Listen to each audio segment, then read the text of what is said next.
Hello and welcome to episode 7 of the Sunbelt Baseball Podcast with Matt and Ty. I'm Matt Stewart, legendary coach, Texas State Bobcats. Ty Harrington is with me, and a week from now, Coach, we'll be calling the Sunbelt Baseball Tournament, and we'll do a minimum of 15 games, as many as 17 games in the span of a week. Are you ready? I will be. I had 4 games this week and this past week, so I'm trying to get myself into shape for that. You're building up. Well, you and I probably think 15, but it's been, what was it, 17 last year, right? We Yeah, did every one of it 17. possible last year. Yeah. And We played the maximum last year. yeah, either way, you and I will have a great time. It doesn't matter. One way or another, it'll be fun, and it always is. And I look forward to it. It's just kind of hard to believe that it's here. And next week will be, next Tuesday, right? I mean, I think Starting everybody on gets Tuesday. kicked off when 2 the games playoff. on Tuesday. We have the first round elimination games on Tuesday. That's cutthroat baseball right there, man. It is. There's a 1-game play-in. It is, but I know a bunch of teams, which I know we're about to talk about. I know a bunch of teams right now that would take that, knowing it was cutthroat baseball, knowing they had a chance to just get in there, and they would take it hands down right now, today, and be ready, because you and I were talking off air just a second ago.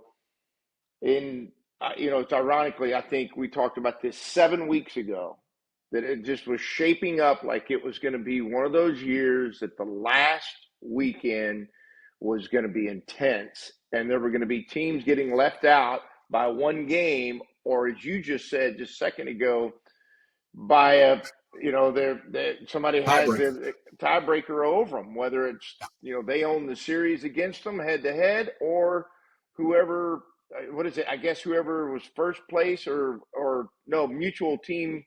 If you didn't play against each other, then it would be a mutual opponent, right? And Correct. And so that's going to be interesting to see how that plays out between a handful of teams, and what does that look like? And we're going to find out next weekend, or this weekend. I'm sorry.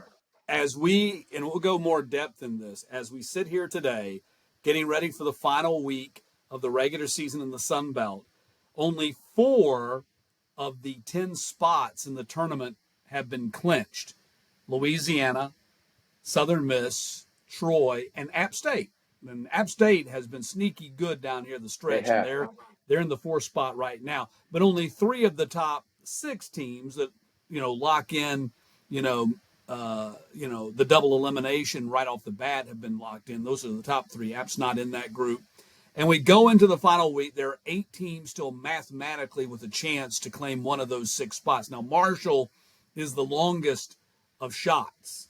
So, I mean, they'd have to pull off a miraculous 3-game sweep of Coastal. Not that Coastal's playing great by any means, but still, that would be historically pretty big for Marshall to knock off Coastal, even though they do have them in Huntington, West Virginia. So anything could happen. And Marshall has had series where they've pitched very well. So we'll wait and see what happens there. But realistically, we've got 7 teams that are competing for those 6 spots. And I'm pretty sure it's going to come down to one of the top 6 spots, 5 and the 6th spot, maybe even the 5 spot. That's going to be decided by a tiebreaker. And who gets in the 10th spot, maybe even the 9th spot, could end up coming down to a tiebreaker. And it might not be, as you alluded to, head-to-head competition. Yeah, there's so many scenarios. I tried to play through some of them this morning. And obviously familiar with Texas State, because I do a lot of their games. I did their 3 games this weekend, and familiar with what their path has to look like. They've got a tough one going to Southern Miss, but they are playing better. They had to win 2 out of 3 against Troy, and they did it. I mean, look, they come up with a walk-off home run. And by the way, the first walk-off home win they've had this year, and it comes on the last day for them with a walk-off home run. And, and they were down in the 8th, and Chase Moore got a big hit in the 8th to tie the game. And then he comes back up in the 11th and hits a 2-run homer and to win the game. And so, I mean, there was a lot of drama out there on their field, and they gave themselves a chance to keep their hopes alive. And I think had they lost that game, I do think it was going to be really tough on them at that point going to Southern Miss and what that was going to look like. And so there were some great games. I know we're about to talk about them, so I'm going to let you fire away and lead the way with the rest of them. Yeah, just real. I got your game. That game you're talking about is one behind me right now. The Yeah, the I kept, the Sunday series. I kept seeing some of that. I got to say, I'm going to tell you something now. You know, I'm a big Skylar Meade fan. So all weekend, he is the most active, hustling coach I've seen all year. Foul ball goes over there, anywhere in the dugout, he's picking them up and he's throwing them. He's got this nice, beautiful left-handed arm action, Right. throwing them across the Yep. field, hustling out there, picking up the bats, taking a couple swings, and then sprinting out to the mound. I mean, he's a ball of energy and fun He's to a young man. watch. I know that, and he is, but he's got you know what he does too, though? He got a great aura around him. Yeah, He he really does. does, and on top of that, being an incredibly, gifted, I think, gifted creative coach, and but it Yeah. was a fun series. Well, speaking of that series, we're going to talk to Stephen Trout coming up a little bit later on here in the podcast after they pulled off to what has to this point has been the biggest series win for them the entire year, and now that could be they'll need to do that again this weekend. But we'll get into all that when Yeah, we talk to Stephen Trout, hear from him a little bit later on in the podcast. And just one more thing. I mean, I'm watching that Coastal Georgia State game on Sunday, and it's the third game of the series. They've split the first two. They've scored like 1,000 runs each, and because there's neither team is gifted with a whole lot of pitching right now for various reasons. And with Coastal, certainly it's an injury situation that we've talked about plenty of times on this podcast. But I mean, Coastal's yeah, down 6-3 in the sixth inning and they are staring at their season. I mean, they are down 6-3. They dropped this game to Georgia State. They are in a world of trouble, and they're still not yeah, out of the woods yet. But they're in a better position now, and Georgia State's the team not in a good position. But I'm like thinking this isn't possible. They just had Gary Gilmore Day yesterday, where they yeah, honored the coach. They're having Gary Gilmore Day yesterday. Are you going to tell me that they're going to not be eliminated, but they're going to put themselves in a situation where they may be eliminated and not even make the Sun Belt tournament? It looked like that, and then they exploded. They had a big 8-run inning. They ended up run ruling the game 17-7, and kind of looked like, oh well, yeah, there's Coastal. They reminded us yeah, exactly what Coastal was all about. So let's get into our number one story. Number one story's got to be Louisiana. They clinched yep, the number one seed. They have, in my mind, they're the regular season champs. But to officially not share the regular season championship, they got to win one more, or Southern Miss has to lose one more to be the outright regular season champs. But they're the number one seed. They've got it locked up. And to me, what they did at Georgia Southern this past weekend, Coach, was really kind of a statement. I think they were 4-5 in their previous three Sun Belt series. Now they'd played hard teams, but to me, they made a statement. They came out and they run ruled Georgia Southern in the first game, 19-3. They sweep that series in Statesboro from a Georgia Southern team, I think, that had won 7 in a row coming in. yeah. I think if you go in there and look, um, I got to watch some of the games because there were odd times to the games I was doing. And then I have been known to have on other games while I'm doing the other a game because this I can see it over there and see what's going on. And they showed some toughness late in both the last two games. Tight games where Georgia Southern came back, rallied back. Got close, got within a run, tied them, whichever it may be, and then Louisiana late in the game have some big hits come up, and then of course Kyle DeBarge again has another great, I mean, and then he made a Is he going to be play. the player of the year in the conference, you think? I got to think unless yeah, I got to think I he's mean, he's got to be one of the top candidates. I no doubt. don't know how that's all going to play out. He made a play, a backhand play to his right that was just crazy looking, and all of a sudden I'm watching, trying to do the game. I'm watching him make an unreal play, and so again he had an unbelievable weekend, and their at bats late in games are really good and really impressive, and again they're on the road, and they're still performing like that. And so I think they're the number one story. I think they're obviously they've clinched, the number one seed part of this. And you got to think that they'll probably find a way to win one game this weekend or something, because they've got a lot at stake as well when it comes to not, if they keep playing good, they're not going to have to win the tournament. Maybe if they go in there and win a game or two, then they can let their staff rest and not really press their staff.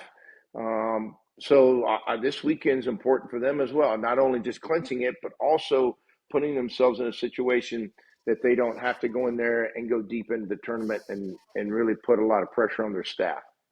Yeah, I think DeBarge will end up being the player of the year. D1 Baseball came out with their rankings of collegiate baseball players. They have him as the number one rated shortstop in the country for the MLB draft. Yeah, Good for him. He's good. No, again, look, when you see him, if you walk up to him, you're like, yeah, he looks like a good player, right? And then all of a sudden his spikes get inside that white line, and this person appears out of that uniform, in that uniform, that just play after play, his angles to balls, an old infield instructor. I love to watch him, and his angles are so clean and so good and perfected. And then obviously he's he's a great offensive player. He has the ability to have power. He has the ability to hit the ball the other way. He has ability, and it is an ability in my mind, to take a walk. He has the ability to do the little part of the game too, to create runs for the Cajuns. And so he's a complete player. And that's why he is. And look, there's a lot of good shortstops out there in the country right now. Yeah. And so to be, rated number one, and that is impressive in itself. Yeah, our number two story, and we won't spend too much time on it because we're going to talk to Coach Trout here coming up in just a few minutes, was what Texas State was able to do against the team that was the hottest team in the conference. And not that they just beat them, but the way they pitched them. That's the thing that has to give you optimism, and you covered the series, all three games, is the Bobcats pitching. Now they've had some spotty offense, and they've had some guys that could probably do more than they've done. They've had up and down years, but the pitching over the weekend, especially with Cam Bush and McCafferty combo starting that game on Friday night and pitching a 4-hit shutout. When I saw that, I was like, whoa. Yeah, one of the things that Troy does really well, and it is a lot of their offense, is they're willing to take walks, and they're willing to be patient and not swing it, pitches out of the strike zone and get bad counts, and they're willing to work hard at that, and they have. But what Texas State did is they threw a lot of strikes, and then what they were capable of doing also is they were able to throw the ball on top of the left-handed hitters. They were able to use the breakers underneath them, and when they had to have a strikeout, in a lot of innings. I think Troy left on maybe 11 in game 3 or something similar to that.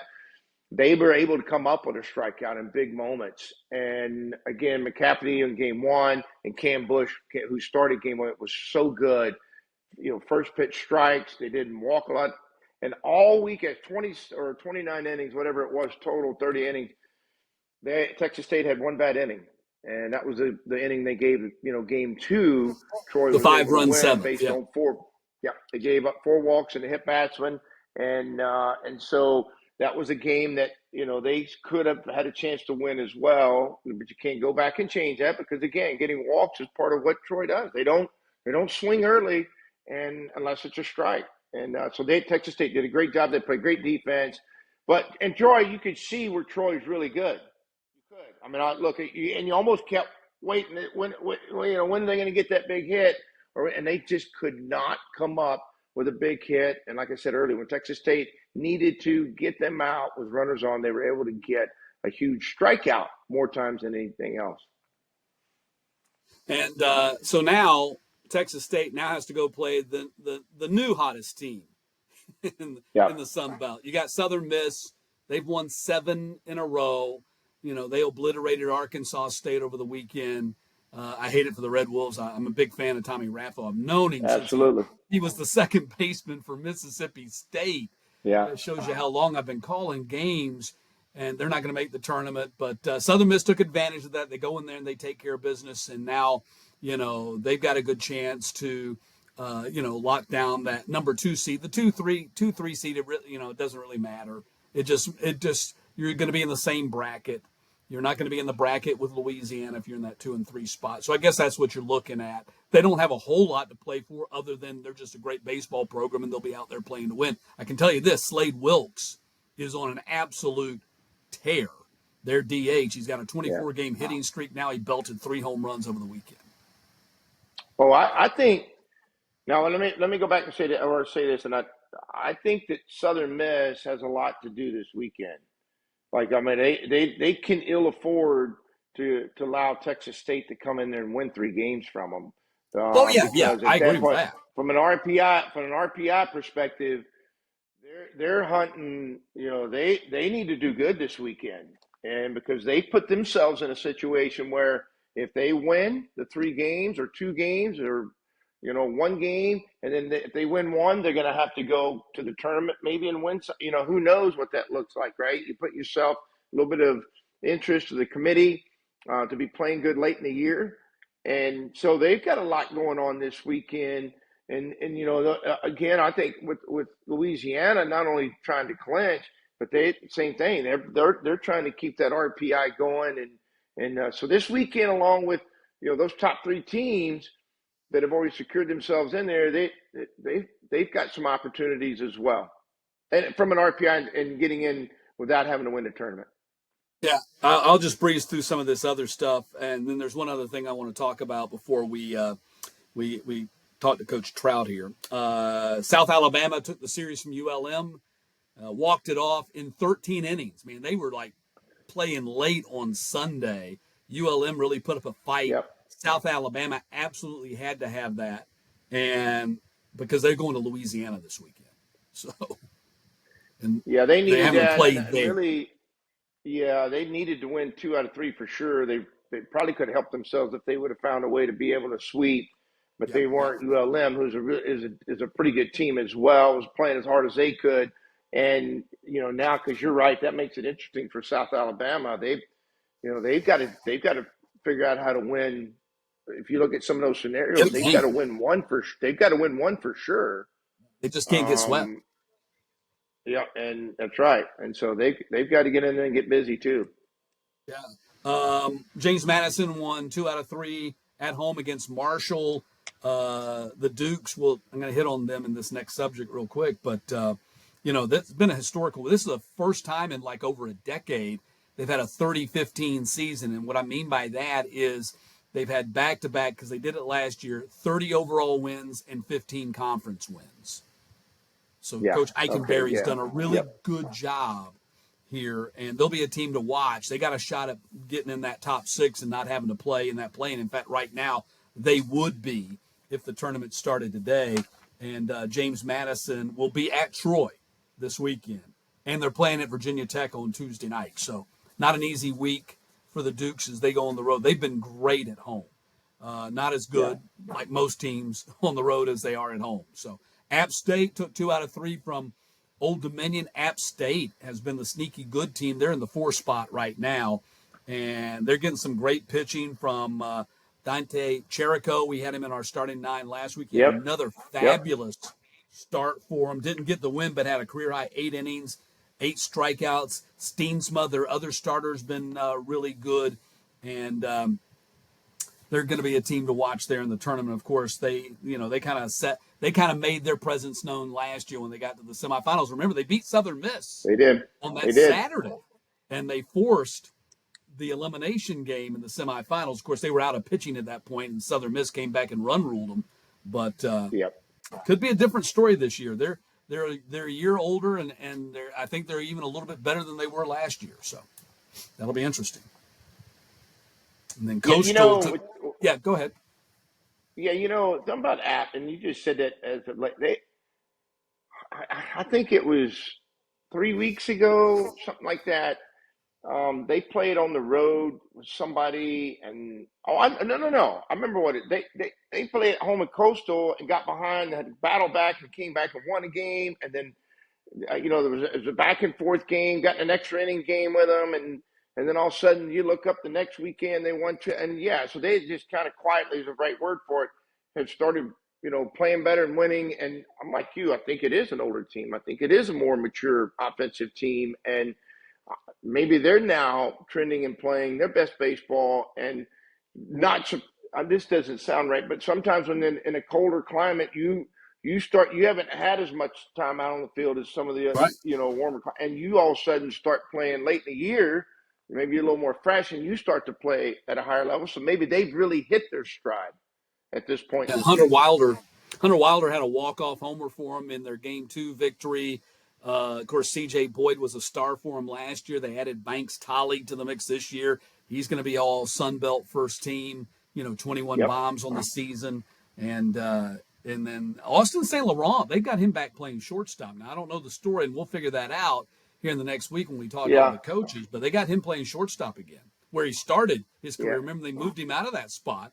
They got him back there playing in the shortstop spot again. So, and then the Coastal Georgia State, that was just a wild, slugfest.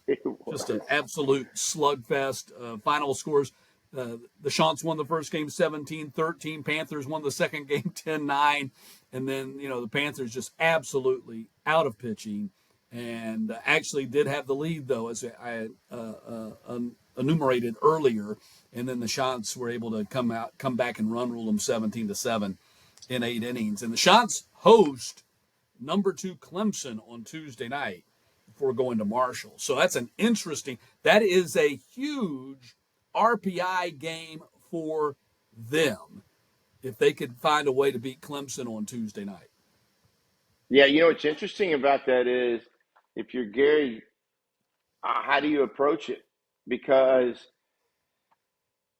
you really can't afford to burn up any pitching wise, because if you don't win your games on the road, you don't get into the conference tournament. You're not. I mean, You won't get in. Yeah, you're no doubt. You're not getting in, and so I'm sure he's tussling with it right now as to how much does he really expose, because we're not talking about a Tuesday Friday game. Remember, we're talking about Tuesday Thursday. Yes, 48 hours later. After you Yeah. travel from Conway to Huntington, West Virginia. Yeah. So, I mean, it's not like, you're not going to be able to run somebody out there for an extended period of time if you think you're going to use them on the weekend, starting on Thursday. So it's a shorter day rest for all these coaches to be making decisions about their bullpens and their staffs. So it's going to be, he's in an interesting situation with that game. And how big would it be for them? Of course, this argument applies to a lot of schools, Coach. But how big would it be for them? They've been the pitching staff's been decimated. They don't have the pitching to get through the deep Sun Belt tournament. I mean, a regional will be easier than the Sun Belt tournament. Yes. From a pitching standpoint, the 100%. Sun Belt tournament's just. I mean, if you don't have pitching, you won't be able to make it through, because it's just so brutal. Right. It's an old school tournament. Right. Hardly anybody plays those old school tournaments anymore. Sun Belt still does. I love them for it. But you talk about Clemson on Tuesday, then Thursday, Friday, Saturday at Marshall. And then if you don't get in, and they got a shot still to get in that top 6. But if you don't, you got to turn around and play again on Tuesday. So.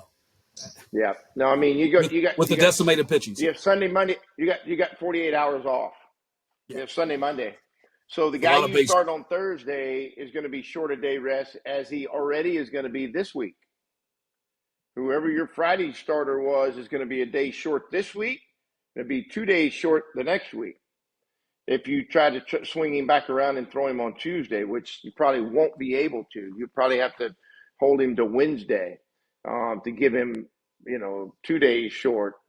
And it gets tight this time of year when you start trying to stack your pitching up and get your guys lined up.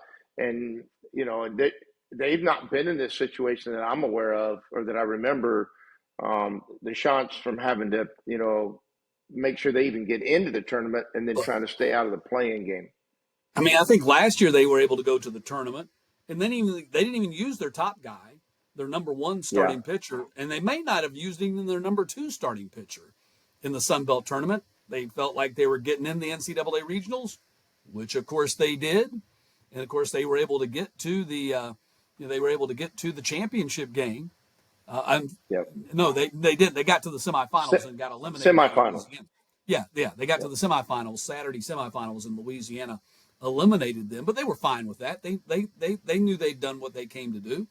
But yeah, their pitching's a wreck, and Gary Gilmore will be the first one to tell you that. So it's going to be a challenge. It is going to be a real challenge for them. Okay, last thing before we talk to Stephen Trout here is the latest D1 baseball projections came out last Wednesday, and will come out again this Wednesday.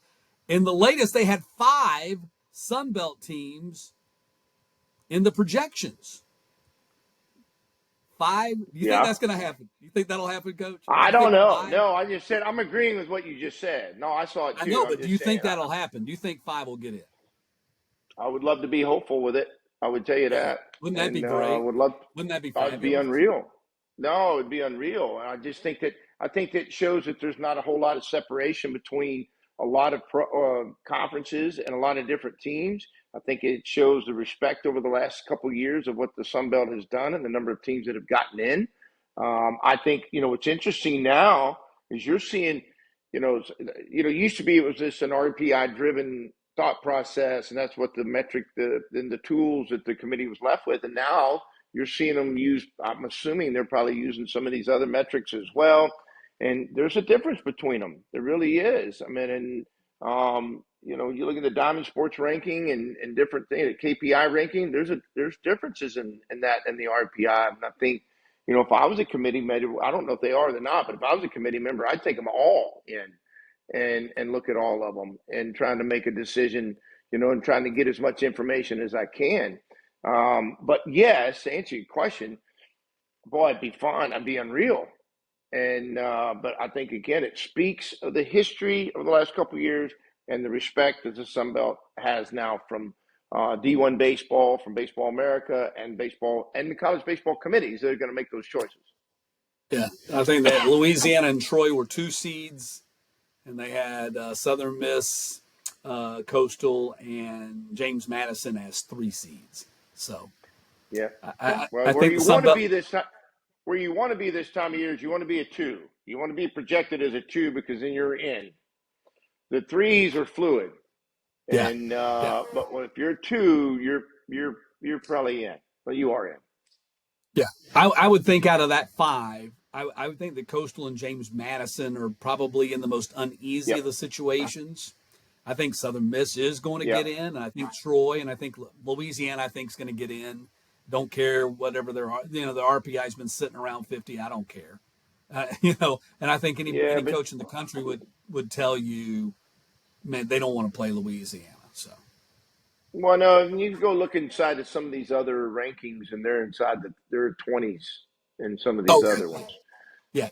So and so I think that's those 3. where I think those 3 are pretty solid. I think those other 2, Coastal and James Madison, are kind of, they're kind of on rocky seas right now, and they may be able to navigate it through and get 5 in. That would be amazing. I think that would be a record. I don't know that the Sun Belt's yes, ever had. Yeah, 4 I believe has been the record, and that's the last 2 years, and we're looking at the possibility of 5. So amazing stuff as we get ready for the Sun Belt tournament. Time now to hear from Texas State head coach Stephen Trout. Coach Trout, thanks a lot for being with us. Congratulations on a big series win against Troy. You take 2 out of 3 from the hottest team in the Sun Belt Conference coming in. What did you see from your guys over the weekend? Yeah, for us, we're trying to get into the tournament, and so we've been in tournament style for the last couple of weeks, and so it's just trying to win the day, and for us, we're just playing for our lives every single day. So that's kind of the mindset heading in, and this team's been up and down. We've been a 500 team almost all year long, but we've had some really good wins. We've had some bad losses. It's a very streaky team, and so our guys still believe that when we play really good baseball and all the things that we can control, we can beat anybody. And so, the last 2 weeks, I feel like we played good baseball and had success. And so they believe that all year long. I think part of it's just getting it done on the field. And yesterday, find a way to come through in 11 innings and finally, making enough pitches in some tough situations. And, of course, coming up with some big hits against a really, really good Troy team. Hopefully gives us more confidence heading into another really tough week on the road at Southern Miss. No doubt about it. And you got McNeese on Tuesday as well in Lake Charles. So it's an extended week for you guys. Through 7 weeks, you guys were 8-13 in the conference. Things weren't looking so good. But as you mentioned, you've been in kind of tournament mode these last 2 weeks. You've gone 4 out of 6, beating Old Dominion, a very good team, beating Troy, one of the best teams in the Sun Belt so far this season, taking those series. You're able to do that at home. Now you're getting ready to go out on the road. But what has clicked for your team in particular? Has there been anything, physically at the plate, on the mound, in the field that's clicked for your team these last 2 weeks? Yeah, I think the number one thing for them was we sat down before the Old Dominion series and got a big grease board out and wrote down, what are we doing when things are going well for us and what are we doing when things are going bad for us. And they listed probably, 10 to 15 things on both sides of it. A lot of them were more energy, focus, playing loose, things like that. Yeah. And I think out of the 20 to 25 things that were on our board, probably 20 of them were controllables. And that's one thing I wanted our guys to see is that, like, when we play good baseball, if we just do the things that we can control, showing up focused with energy, having positive bats, executing pitches, we're a really good baseball team. And when we do the opposite, when we stress or we're not playing as loose and we're playing tight and we don't have a ton of energy, we're not a very good baseball team. And so I think it just showed them that, hey, these are things that are in our control if we're going to make a run at this thing. And so, we've done small things here and there to just, as coaches do, to try to get, your offense going or your pitching staff going and things like that. But I think to me, it was just them realizing that, hey, we're in control of this thing. And so obviously we've got great opponents we're going to play, doing that on the road again this week. But at the end of the day, if we're playing really good baseball the way that this team can, we can beat anybody in the country.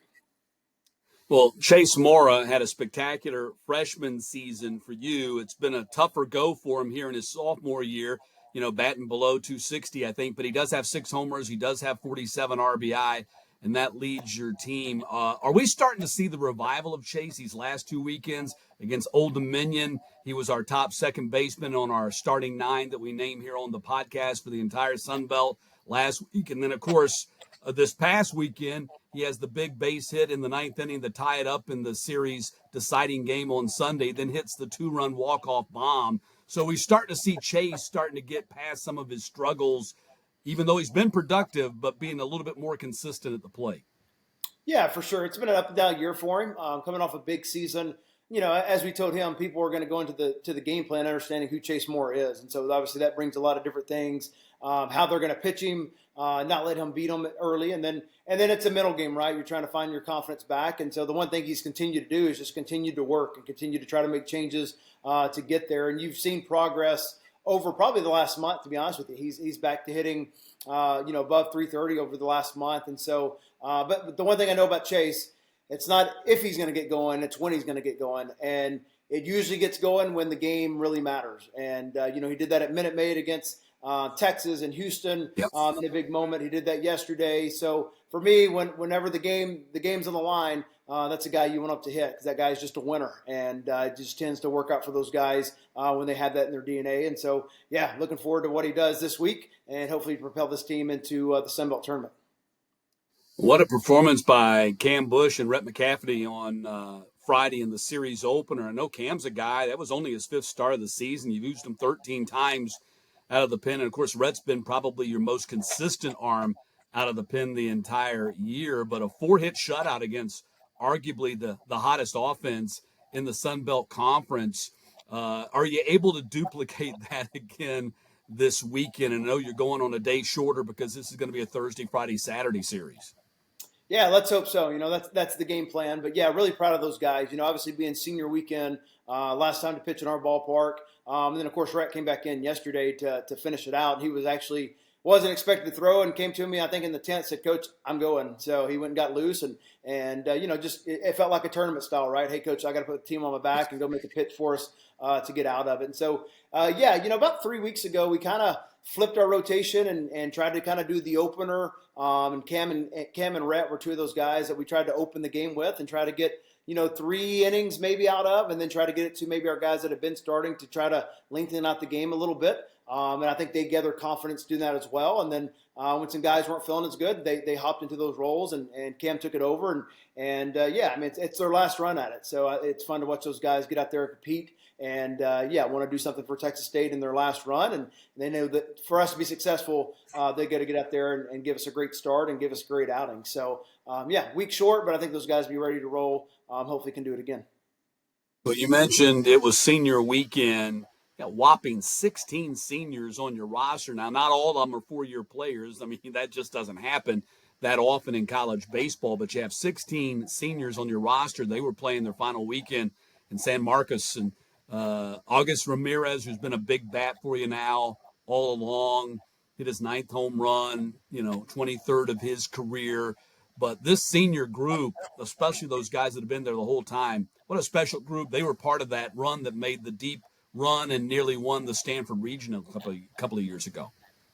Yeah, for me personally, it was my first class that we recruited to when I was the head guy. And so so a lot of those guys have been with me my entire tenure here as the head coach. And so, yeah, special group, been part of a lot of wins, a lot of special things we've done here at Texas State. And so, but even better is it's not just about them as great players. They're great people, and they're going to be really successful off the field and to be, really big in society. And so really excited for what they do with their lives and excited to follow that. But yeah, some big names in there that have done a lot for us. Tony Roby's bit of mainstay for us, usually on the weekends. But yeah, August Ramirez, what a weekend that guy had. Kind of same thing. We haven't caught him 3 days in a row in a long time, but it's senior weekend, and we got to find a way to win. And so he did that and had some really big swings for us. And so, yeah, special group to our program, but a really special group to myself just because they were kind of the first group to get in there and take this thing off of and starting the 2020 season into now. Yeah, no doubt. A guy like August, I mean, from here on out, I guess the message is you can rest when the season's over. So, I mean, you got to go out there, and it's tough to catch 3 consecutive games, especially with the staggered start times, and you're playing in the heat of the day, man. It is a grind, no doubt, and he has been huge for you. Dalen Pena's another guy in the outfield, batting .257, but he has 14 doubles and 7 home runs, 40 runs driven in for you this season. He's another one of those seniors who's been with you. Yeah, he's a streaky guy, and so for us, you look at it and you get caught up in the average all the time. I think as coaches are looking at numbers, and the average is probably the biggest line in baseball in my opinion. So it's about just having quality at bats, but more importantly, who are you driving in? You got to be great at what you do. If you're a table setter, get on base. If you're a guy that drives guys in, just do that, but don't get caught up in your average because your average is going to lie to you all the time on what kind of hitter you are. And so, yeah, we got to continue to get him going. And hopefully, like I said, he's kind of like Chase. A lot of times he hits a hot streak, and when he's hot, it's really tough to get him out. So hopefully this is that week for Dalen. No doubt this is the time to hit that hot streak. Another senior I want to ask you about is your starting pitcher, Drayton Brown. Of course, first year in the program, a transfer from Northwestern State. But he's been your top starting pitcher the entire year. And ironically, he had another fabulous start this past weekend, but that was the game he ended up losing. But he went 5 scoreless, 1-hit ball against this Troy team. And I know Troy scored 5 in the 7th to end up winning that game. But tell me about what you've seen from Drayton this year. Doesn't have the win-loss record, and that is not necessarily a barometer of how great a pitcher is, but he's been solid for you. Oh, there's no doubt about it. He's probably been our most consistent pitcher all year long. And in this day and age where there's so much velocity and guys throwing, 94, 97, and it's like unbelievable what some of these guys are doing in college baseball, he's kind of old school. I mean, it's 87, 88. He'll touch a 90 every once in a while, but he's got a changeup that's really good, and he's got a slider, but his go-to pitch is his big curveball. And it's just a beauty to watch him command the baseball, pitch to different quadrants. And he's steadily out front, and then he's steadily going to use different off-speed pitches to keep him off balance. And so it's not a comfortable bat in there for those hitters just because he can go all the way from 88 to all the way down to 78, all the way down to 68. And so he does a great job of mixing speeds and doing different things. And I think it shows a lot of our guys on our staff that it's not about, throwing 95, that's awesome. But if you throw it down the middle and you don't have an off speed to go with it, that ball is going to get hit a long ways in this day and age in college baseball. So just a really good pitcher, really good command. But the most impressive thing about him, he's such a competitive guy. And when he's out there, he's going to go compete like crazy and give you a chance to win in any role. We started him out of the bullpen, and then we've obviously got him into the role in the weekend. And so, he's been our most consistent guy, and hopefully he's got a few more left in that right arm. Another guy I want to ask you about is a freshman, Ryan Farber. He got off to a great start. Then you lost him for 4 weeks because of injury. And I'm kind of guessing that what we're seeing here with your team kind of coincides with him getting back to where he was. But he leads you with a 350-plus batting average. He's over 470 on-base percentage. And, it seems like when Ryan's in there and going well, the Bobcats are playing well. Yeah, there's no doubt about it. People call it the spark plug or whatever you want, but he's just a really, really good baseball player. His IQ is off the charts, his work ethic's off the chart, and for a freshman to step in, what he did early, and then had to sit out for a little while with his injury, and then even come back. He's just a professional player, man, and so we're so fortunate to have him. And you're exactly right. When he's in our lineup, there's something different about it just because he makes us go. And so we've had him in the leadoff spot with Cam Wild going really well. We moved him to the 3-hole just to have guys on in front of him. But he's just a veteran hitter and at a young age. And so he doesn't get out of the strike zone. They're going to throw strikes to him to get him out. And so he does a phenomenal job. And so, he's gutting it out right now for us. And Dylan's still with his injury some, but he's laying it on the line for the Bobcats. And, what a fantastic freshman for us, and one that's going to be a great player for us for a long time to come. One other guy I want to ask you about is your junior third baseman, Aaron Lugo, another first-year guy. You brought him in from community college. 315 average, leads the team 10 home runs, has 42 RBI, 56 total hits, leads you in slugging percentage, has 100 total bases on the year, not only playing a very critical part of the infield on that third base corner, but also swinging a big bat. Yeah, first off with him, you're not going to find a better defender in college baseball. And so he actually was more of a second baseman probably, second, a little bit more short. And we thought, hey, we could throw him over at third with kind of what we had coming back. He's got unbelievable hands. And so we thought maybe we can get there. He went to work on his arm strength. And if you ever watch him play now, you'll never know that was something that he had to work on because he's got an absolute rocket over there. But, every day he amazes me on the plays he makes. Just balls to his forehand, to his backhand, slow rollers. He makes it look so easy. We've just become accustomed to him making it, but it is some really tough plays that he is really good. He's a plus defender. With the bat, he's hitting in our 4-hole, and he's for a guy of his stature, he's got a lot of pop in that bat, and so he can use the whole field. Hit a couple balls this weekend that should have went out of the ballpark with the wind. It wasn't in our favor this weekend on the entire weekend. But same thing. When he's kind of like Chase Moore and Ryan Farber and Pena. When the game's on the line, you want that guy in the box for you. And so he does it from all areas, from defense to offense to base running, and from his leadership standpoint. So just a really fun baseball player to go watch. So this is tournament race baseball. You go into the final weekend. You're a game up on Georgia State now for the 10th and final spot in the tournament. So you got to win games, and also you're going to be watching what they do. But if you take care of business, you're in the tournament right now as we sit here and talk today, playing at Southern Miss. So last weekend you got the hottest team in the Sun Belt in Troy, and now you have the new hottest team in the Sun Belt. The Golden Eagles have won 7 in a row, which is a season best winning streak for them going into the week, and they have Ole Miss on Tuesday. But what's the message to your team as you go to Hattiesburg, one of the toughest places to play, knowing you probably need to get 2 wins in Hattiesburg to get in the tournament?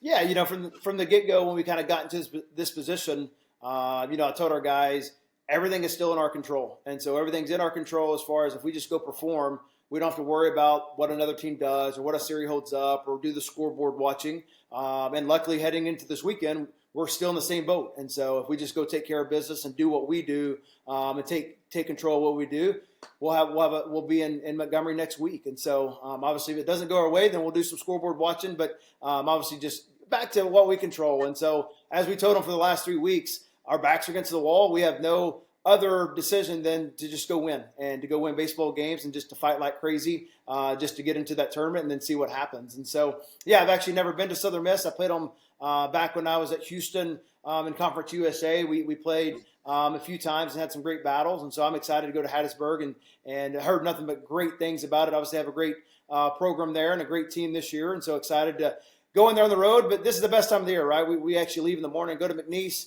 We're going to stay on the road and keep driving to Southern Miss and keep playing. There's no school right now. It's just baseball and doing what we love to do. So hopefully we're packing our bags for 2 weeks and hopefully not coming home till then. And so that's the game plan. So no, it's going to be a tough challenge, but that's what we do this thing for. And if you're a competitor, this is exactly how you want to line it up. Go play the hottest team in their ballpark, with your life on the line. And here we go. So we're excited for it.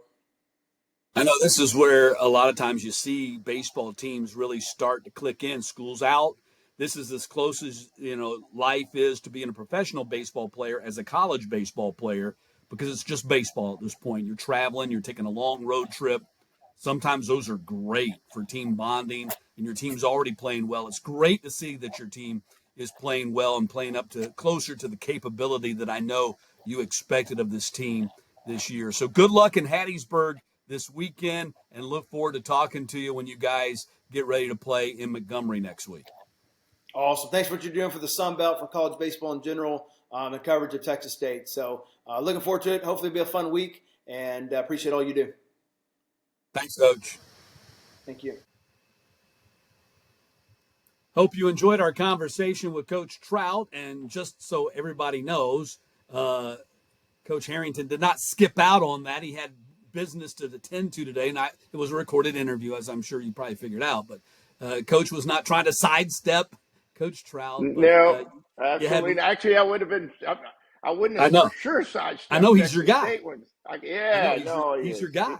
He is, and I'm sorry I missed it, but actually, a real job got in had to take care of this morning and wasn't able to participate. So we still got a lot to talk about. We do. All right, let's hit our Sunbelt starting nine.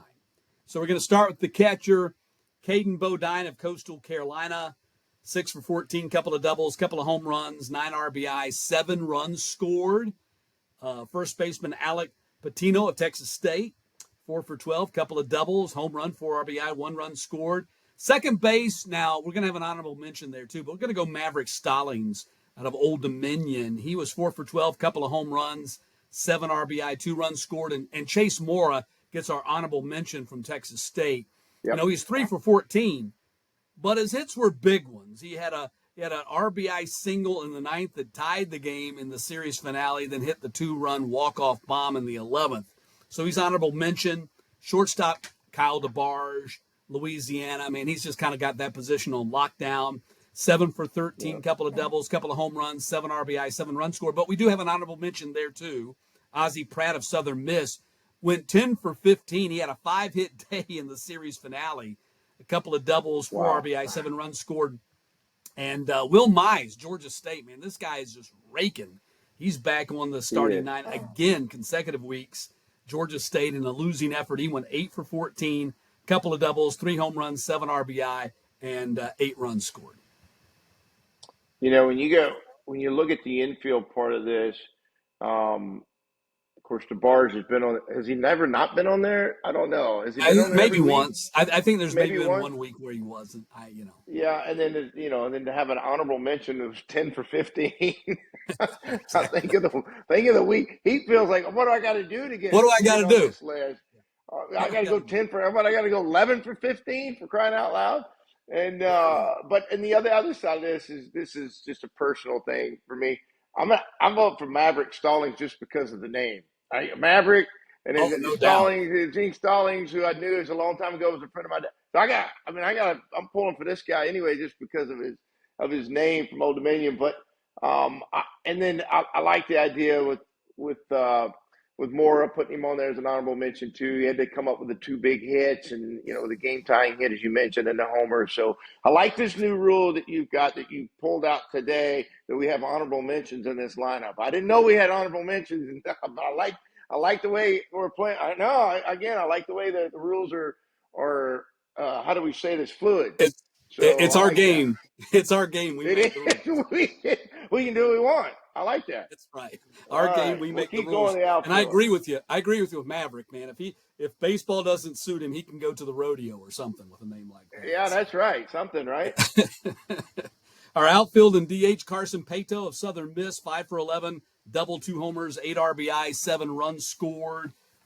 Davis Gillespie, he's back on the list for the second straight week for Southern Miss. He went 5 for 11, 3 doubles, 5 RBI, 6 runs scored. Outfielder Graham Brown, Coastal Carolina, 6 for 10, 3 doubles, a homer, 1 RBI, 9 runs scored. And, I'll just throw in, just improvising here, a couple of honorable mentions too, because it was so difficult. Brendan O'Donnell from James Madison and Fenwick Trimble again. Man, those guys just had monster weeks. It's just so hard. It's hard. I struggle with, okay, what's the number that I really love that's important to me that gets them on this list? DH Slade Wilkes, Southern Miss, 7 for 14, 1 double, 3 homers, 7 RBI, 7 runs scored. Honorable mention there is Derek Bender from Coastal Carolina. Yeah. He hit 3 bombs and he was the honorable mention. 6 for 15, a double, 8 RBI, 5 runs scored. Yeah, it's a tough week to make the lineup. Yeah, it is. A lot of guys had some big weekends that were honorable mentions in the lineups or pinch hitters in this lineup, and it is a tough to get in there. But I tell you what, a lot of these guys, a lot of these guys have been in the lineup already this year. Shows you the consistency of the type of players they are, and then right now the hitters Brown and Bender, they need to go out there and have good weekends this weekend too for Coastal. If they're going to have a chance, because the offense is what's propelling them and driving them, and then you go back and the infield part of this, to me, I go back and I look at these guys. First time for Patino, and he did have a good weekend at the 2 doubles in the opposite field homer, but these offensive numbers are predicated off it. A lot of that coming off that series at Georgia State. You got 5 of the guys that were in that series, because it's hard to run from that when you see so many runs scored in that series. Yeah. I mean, when there's 1,000 runs scored, somebody's doing something right. It just seems like it was 1,000. All right, our starting rotation. Again, I really struggle with the pitching this week. So if you don't like it, email Ty about it. So I'll throw it on. I'm fine with it. I'm a coach. I'm used to it. I've been used to it all my whole life, so I'm good with that. We could have gone many different ways, but I'm going to go on my starting rotation. Right-handed pitcher Carson Fluno, of Louisiana. Yep. He got the win. 1 run, 3 hits, 6 innings, 5 strikeouts, 0 walks, which is huge in my book. The left-handed pitcher Cam Hill from South Alabama. He's their Friday guy.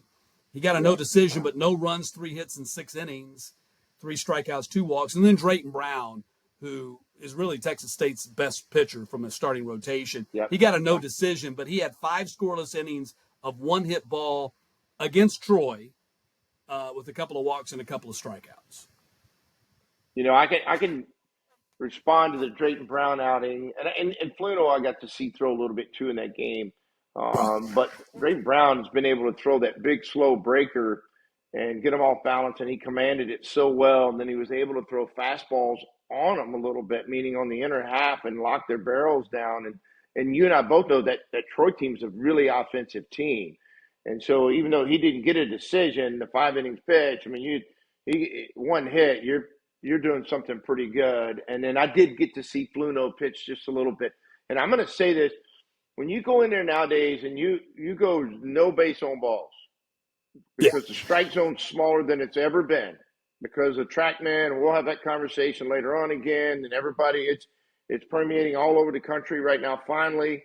I'm not blaming the umpires. They're getting handed a deal at the end of the day, telling them this is how many pitches you missed and all this kind of stuff. And so they're if that's how they're getting graded, they got to call to it. I'm not blaming. So my point is, the strike zone's smaller than what a normal college strike zone has been over the years. And you're coming out of there with no walk or 1 walk or 2 walks in the outing, you're doing pretty good. And I heard you say the no walks and the 2 walks. That's pretty good, and you're 100% on that. It is, particularly now in college baseball. And I think that's why we've seen the explosion of the offense again, because strike zone's tighter. Guys are getting into hitters counts a lot more, sitting there waiting for the pitch. I mean, they're like, okay, man, you're gonna have to throw. You're gonna throw it. You got to hit some of the plate here, or it's not going to be a strike. So I'm just going to wait till you get it, get it in a spot where I can drive it. So I think that's had a lot to do with it. TrackMan's had a huge Well, part in what we've seen in the offense. there's no question. Now, remember, umpires would call this ball off the plate for a long time. So let's just say it's an 0-0 count to a really good hitter. And you throw a ball that was a strike a year ago, 2 years ago, for sure 3 years ago, it was a strike, and now it's not. And all of a sudden, you're pitching uphill, and you're behind, right? Well, you can't go back out there again. And then all of a sudden, you look up, he takes it, so he doesn't fear that pitch anymore.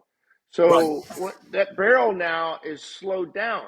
It's not as quick to have to go protect that ball out there or that ball in here.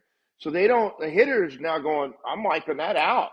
So it's changed dramatically, and the pitchers don't have a choice at this time but to go to the white part of the plate often enough, and that's where you get into danger zone. And I think, walks are up and hits are up, because once you come out of realizing you can't throw it out there, you got to go to the middle part plate, like I just said.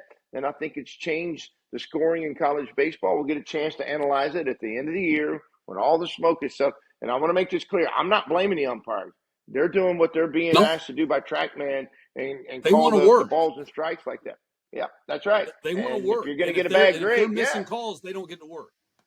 Yeah, they don't get to work anymore if they are not calling balls and strikes according to what TrackMan is telling people what the balls and strikes should be. So it's like getting graded every game.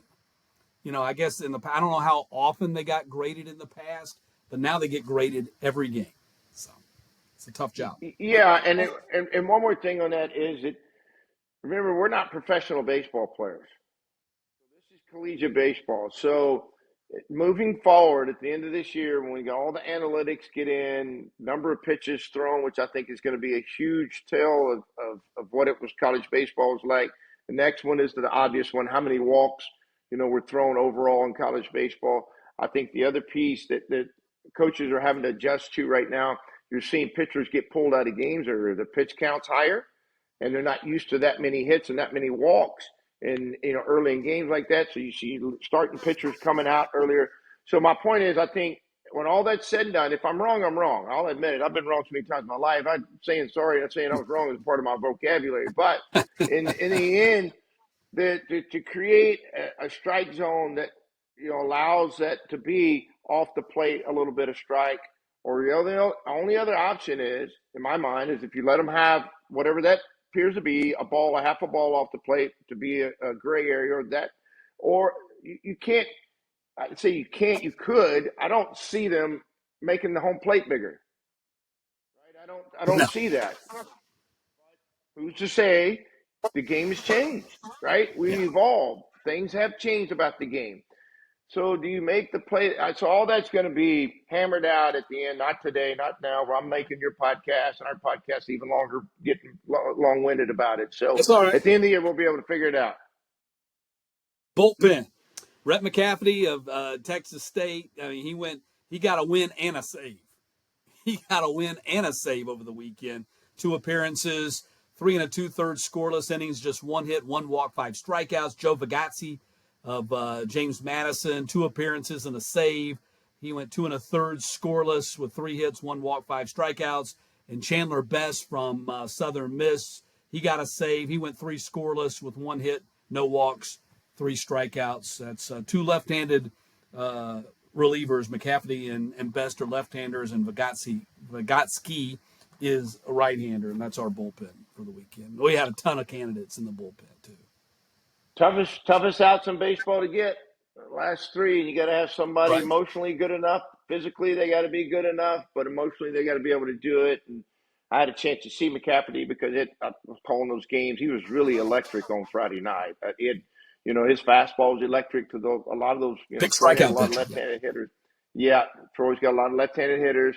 His breaker was really special on Friday night, and he didn't pitch on Saturday. Came back in Sunday late in that game and faced left-handers, and then ended up hanging in there long enough to get the win and stuff. His stuff was really good again. Yeah, I think he's going to, he's probably going to have to do that again against Southern Miss. Probably going to need him twice against the Golden Yep. Eagles if they're in that position.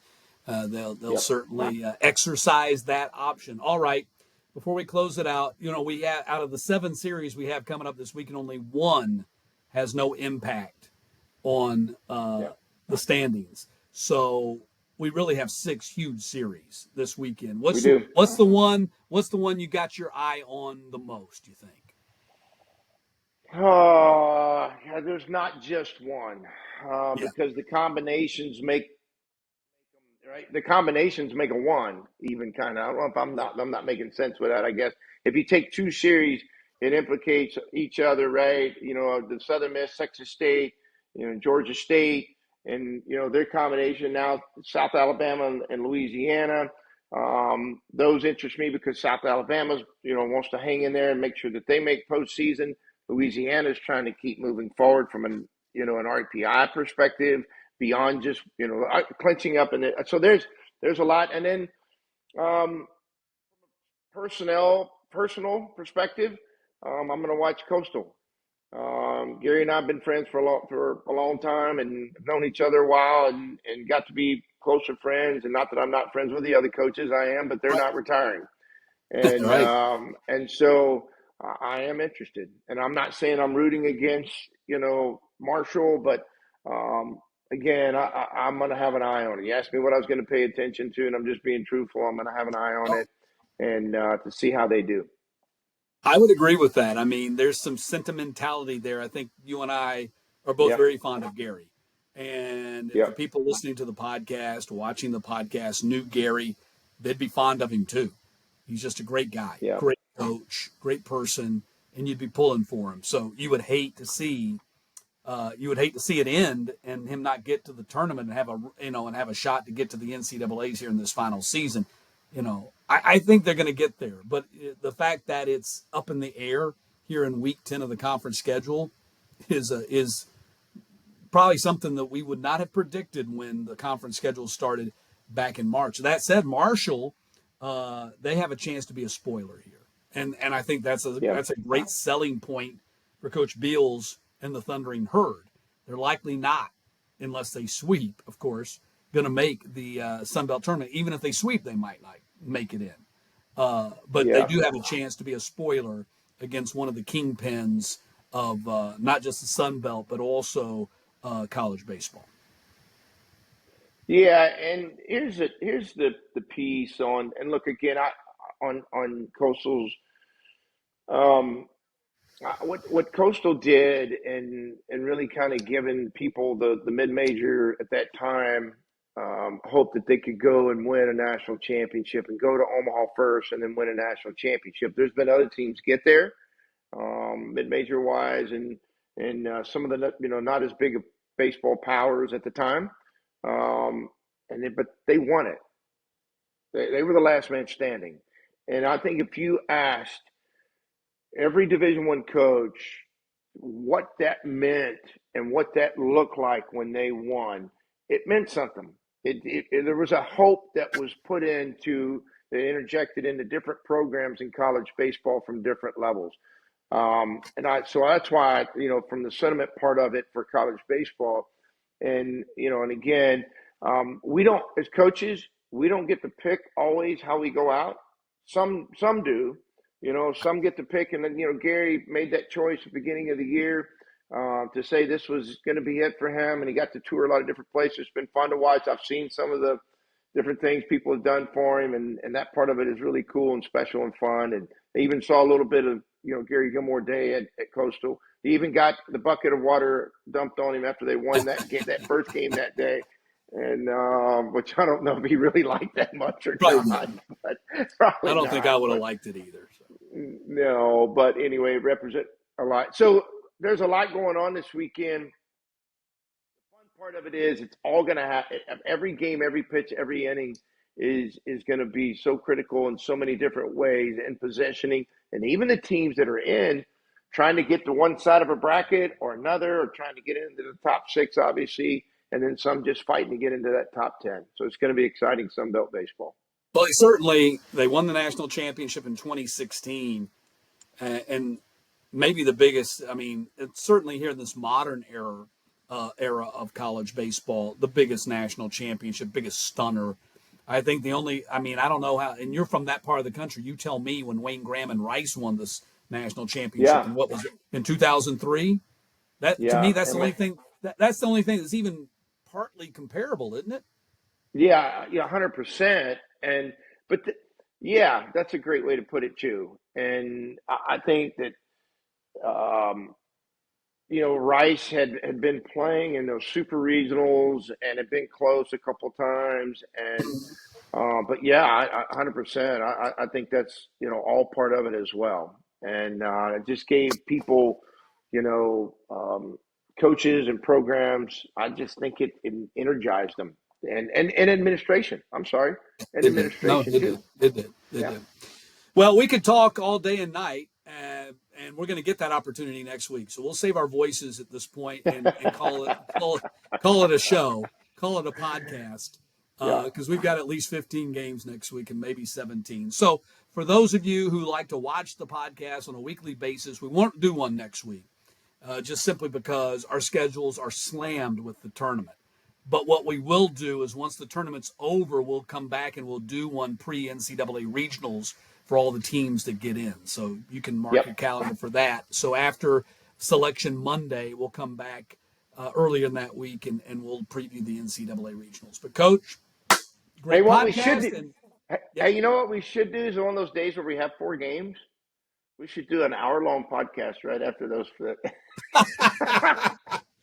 Well, if we did that, we probably would just, if we did an hour-long podcast – right after the fourth game, we probably could just stay there and start the first game Keep because I rolling to mean the next one, that's baby. about how much sleep you get, but from Keep the rolling last to the game of the next night to one. the first game of the next day.